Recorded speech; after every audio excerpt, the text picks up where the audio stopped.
Thank you, Tyler. Thank you, choir, for sharing your voice. You can tell that we were restrained there because we wanted to make it the act of worship in which you presented it, but I'm just going to go ahead and break code right now. How about one round of applause now? Thank you.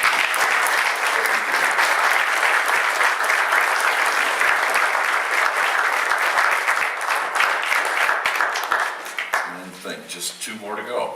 So there you go. It's with joy that I come to you today to proclaim the good news of God in Advent is Jesus is the one. A simple message. Jesus is the one that satisfied the answer and longing for John, the one who satisfied the longing for the fulfillment of Isaiah proclaimed, the one for you and for me. The joy of this season is that simple message that Jesus is the one.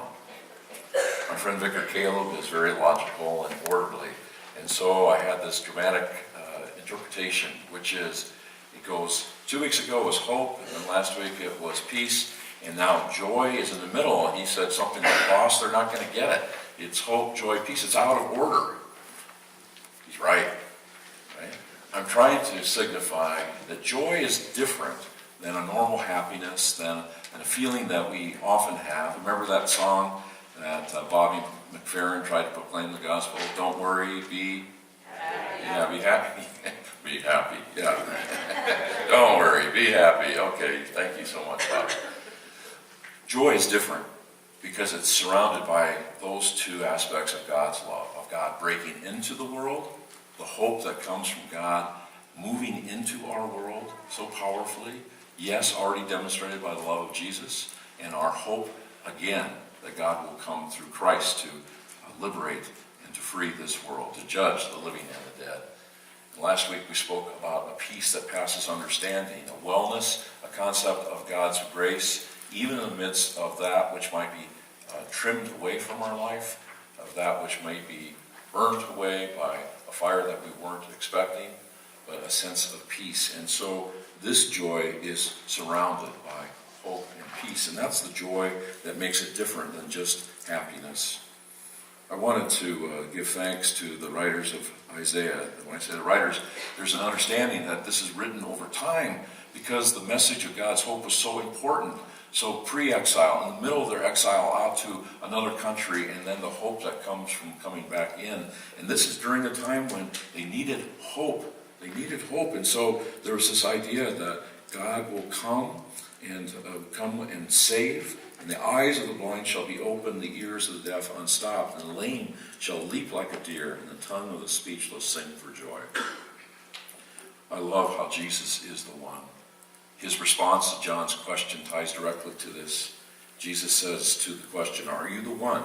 And he says to his disciples, go and tell John what you hear and you see.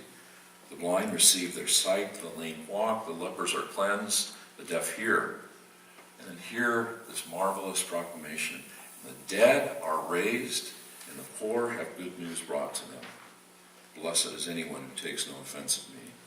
Jesus, through the power of the resurrection, the dead are raised, and the poor have good news brought to them. I wanted to make one statement here about joy in our congregation. I've done a good job of doing something. I've run out of money out of the pastor's discretionary fund. I don't think I get a bonus for that, do I? And I fully let go of that. But Caleb and I, on Wednesdays, we have an open time where kind of I'll say, maybe not exactly street people, but more like people that are on the margins come in for gift cards of $25 for food or for gas. And then we have members of our own congregation who need support in sometimes utilities or some rent support. And so I've done a good job of taking it all and giving it out. And I think I just want to say that when I first started here, I treated it as a problem to be solved. Okay, how can I help? How can I help you? Obviously, life is challenging. How do we help? You know what? I'm now into a position where I just want to do simple things. Proclaim joy in a world that doesn't have much of it. And so I'm asking for anyone who wants to help at the end of this year is to, if you would share, I'd appreciate it, to the pastor's discretionary fund to help those.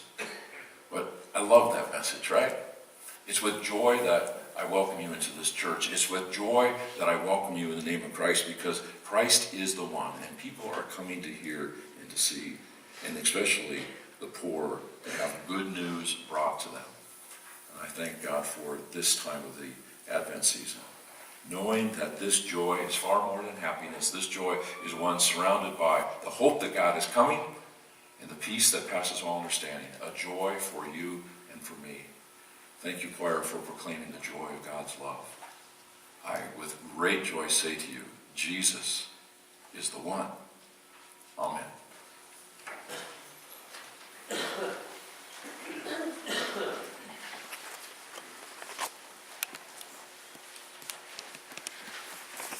For our prayers of the people today, each petition will conclude with, "Hear us, O God."